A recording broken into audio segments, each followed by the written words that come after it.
আমাদের কর ফাঁকির যদি কেস স্টাডি আমরা জনসমক্ষে প্রকাশ করি, তাহলে আপনারা বুঝতে পারবেন যে কর ফাঁকি পরিমাণ কত ভয়াবহ। তো সেক্ষেত্রে এখন যেহেতু অনেক নতুন নতুন মেকানিজম আসছে, ডিজিটাল টেকনোলজি আসছে এবং পৃথিবীর বিভিন্ন দেশ এগুলো ব্যবহার করে উপকার পেয়েছে, যে আমরা যদি প্রত্যেকটা প্রোডাক্টের গায়ে এমনভাবে কিউআর কোড সিস্টেম চালু করি এবং সেই রেকর্ডটা আমাদের রেকর্ডে নিয়ে নিই ম্যানুফ্যাকচারিং স্টেজেই প্রত্যেকটা প্রোডাক্টে, তাহলে এবং সেটা আমার ফিল্ড লেভেলে যখন এই মালামালগুলো সাপ্লাই হবে, তখন আমার ট্যাক্স অথরিটির লোকজন এমনকি সাধারণ লোকজন তারাও এটা সহজে স্ক্যান করে বের করতে পারবে যে এটা আমার হিসাবের মধ্যে আছে কি নাই, ফ্যাক্টরি থেকে এটা ভ্যাট দিয়ে বের হয়েছে কি হয়নি। যদি না হয়ে থাকে, সাথে সাথে এটা যারা হুইসেল ব্লোয়ার তারা আমাদের সিস্টেমে অটোমেটিক্যালি জানিয়ে দেবে প্রধান টিপে, আমরা তাদেরকে পুরস্কৃত করব। আর যারা এই অন্যায়ের সাথে জড়িত তাদেরকে সিভিয়ারলি পেনালাইজ করব। এইটা যদি আমরা প্রত্যেকটা প্রোডাক্টে করতে পারি, আমরা হয়তো শুরুতে যে কোনো একটা প্রোডাক্টে যেখানে লিকেজ আমার সবচেয়ে বেশি, এই মুহূর্তে আমার লিকেজ সবচেয়ে বেশি হচ্ছে টোবাকোতে। টোবাকোতে আমরা যেটা শুনি যে আমার কমপ্লায়েন্ট ট্যাক্স পেয়ার যারা এবং যারা নন কমপ্লায়েন্ট ট্যাক্স পেয়ার এবং মার্কেট শেয়ার যেটা, এই মার্কেট শেয়ারের কাছাকাছি আমি কোনো রেভিনিউ পাই না।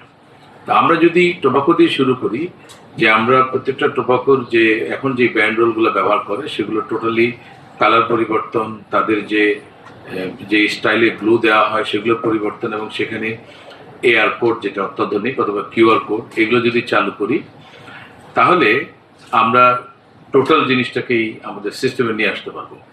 তখন আমার ট্যাক্স বেস এবং ভিএটির বেস দুইটাই বড় হয়ে যাবে এবং আমরা কিন্তু পেয়ে যাবো।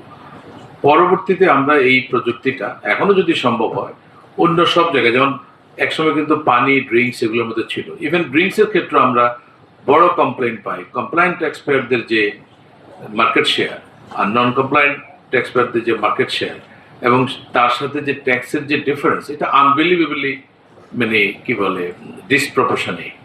সুতরাং আমরা সেখানে আবার ফেরত যেতে পারি, সেটা পানির বোতল, সেটা আমাদের যে ড্রিঙ্কসগুলো, যত রকমের ড্রিঙ্কস আছে সেগুলোর বোতল, সেখানে আমরা ওই একই ক্যাপের মধ্যে সেই কিউআর কোড, এআর কোড এগুলো চালু করতে পারি। ইন্টারেস্টিং হলো ম্যানুফ্যাকচারাররা কিন্তু নিজেদের জন্য কিন্তু এগুলো ঠিকই করছে, ওনাদের কিন্তু প্রোডাক্টের গায়ে কিন্তু এআর কোড, কিউআর কোড কিন্তু আছে নিজেদের জন্য, কারণ ওনাদের তো ইন্টারনাল ম্যানেজমেন্ট ঠিক রাখতে হবে ম্যানেজমেন্টের।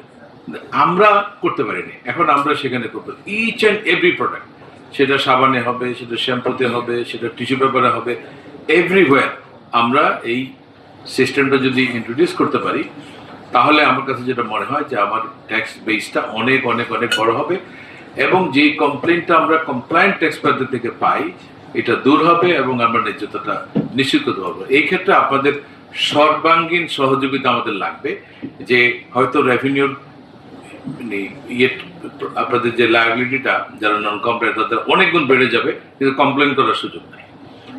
এটা আপনারা সবাই মিলে আমাদেরকে সাপোর্ট করবেন, আমরা কিন্তু ধীরে ধীরে ওই রাস্তাতেই যাব। আমরা টোটাল বিষয়টাকে ট্রান্সপারেন্ট করে ফেলতে চাই, ট্যাক্স বেসটাকে বড় করে ফেলতে চাই, ট্যাক্স না দিয়ে যেন কেউ কোনো ব্যবসা করতে না পারে সেটাকে নিশ্চিত করতে চাই। এটা যদি আমরা করতে পারি, এই বেনিফিটটা আমি ভ্যাটে তো পাবোই, পুরো ডাটাটাই আমরা যেটা আমাদের করিম ভাই যেটা বললেন আমরা ইন্টিগ্রেট করে ফেলবো এবং আলটিমেটলি এই যে তিনটা সিস্টেমের মধ্যে যে ইন্টারাকশন এটা হবে এবং তার ব্যাকগ্রাউন্ডে একটা তিনটাকে মিলে একটা কমন, যেটা বললেন যে আপনারা যদি চান ডাটা যে আমার টোটাল কন্ট্রিবিউশন কত, আমরা এখান থেকে বের করে দিতে পারবো। এইভাবে যদি আমরা এগাতে পারি, তাহলে আমার ধারণা যে আমরা ইনশাল্লাহ এই যে বেস বড়, এই যে উগান্ডার অর্ধেক ট্যাক্স জিডিপি, এশিয়ার মধ্যে সবচেয়ে কম, এইগুলো থেকে আমরা এই যে দুর্নাম আছে এবং এটা আমাদেরকে যেমন এফেক্ট করে ব্যবসায়ীদেরকে আরো বেশি করে, আর কষ্টটা সবচেয়ে বেশি কমপ্লায়েন্ট ট্যাক্স পেয়ারদের, যে আমি কমপ্লাই করছি কিন্তু এই বদনাম আমাকে নিতে হচ্ছে being a citizen of this country. তা আমরা এখান থেকে বেরোতে চাই, বিশেষ করে আমাদের পরবর্তী জেনারেশন। আমরা প্রায় সময় অনেক ব্যবসায়ীদের কাছে এখন শুনি, ভাই যেই ট্রাভেলের মাধ্যমে আমাদেরকে ব্যবসা করতে হয়, আমাদের নেক্সট জেনারেশন কিন্তু ব্যবসা আসবে না। এটা খুবই অ্যালার্মিং এবং এটা কোনোভাবেই হতে দেওয়া যাবে না।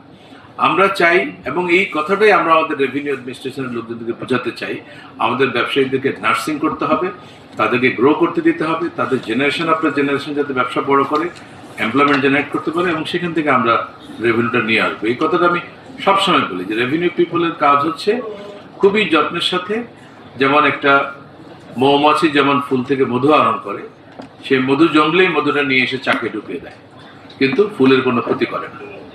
রেভিনিউ অ্যাডমিনিস্ট্রেশনের মূল কাজ হচ্ছে এটা, বিজনেস পিপলদেরকে গ্রো করতে দিতে হবে। আজকে অনেকগুলো প্রপোজাল এসছে যে আপনারা শাস্তি দিচ্ছেন, ভালো কথা, আমরা শাস্তি নিব, কিন্তু এটা এত বেশি কেন হবে যে আমি আর ব্যবসায়ী থাকতে পারবো না।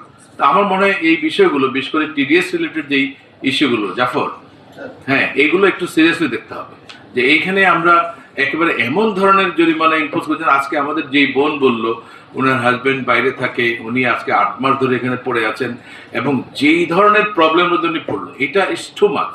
তো এগুলোকেও আমার মনে হয় আর একটু সহজ সবকিছু মিলে করতে হবে, যাতে করে আমাদের ব্যবসায়ীরা উৎসাহিত হয় এবং ওনাদের নেক্সট জেনারেশন যাতে উৎসাহিত বোধ করে যে না, আমরা বাংলাদেশের ব্যবসাটাকে আরো বড় করি, সেই ধরনের একটা এনভায়রনমেন্ট আমরা তৈরি করতে চাই।